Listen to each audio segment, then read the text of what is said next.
What's interesting about this area is if you go to the west of us on Citrus, about a quarter of a mile, you run into incorporated Harahan right at Hickory.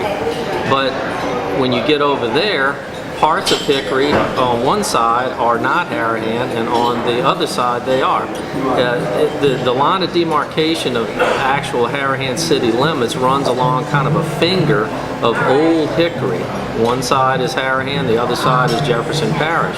And it's always been confusing to a lot of people in this area because of the way Harahan was laid out a long time ago.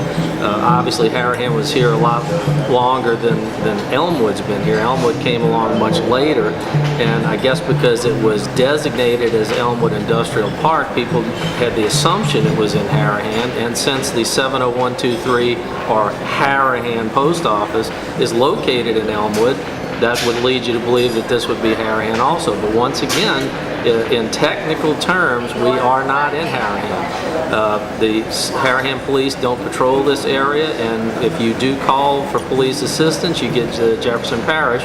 They have, and we're to the east of us, we're about a quarter of a mile from the Yenny building, which is all the Jefferson Parish offices. The fire marshal and everybody's about 2 blocks from us, but it's all Jefferson Parish, but we're in Harahan as our address. But people have asked us from time to time if you had a choice of being in Harahan or in Jefferson Parish, would there be any advantage to either one? We had lived in Harahan for many years, and one advantage to being in Harahan is they do have their own police and fire departments who would be on a shorter response time because they would be closer. Then there's not as much going on in Harahan as there is in Jefferson Parish. We've never had any issues with the response from Jefferson Parish. We've never had to call them for anything. The folks behind us have a couple of times, and they've had no issues. But if I had to choose one or the other, I think I would choose to be in Harahan because it is it's an incorporated city with its own services, and we enjoyed it when we lived in Harahan for the last 10 years.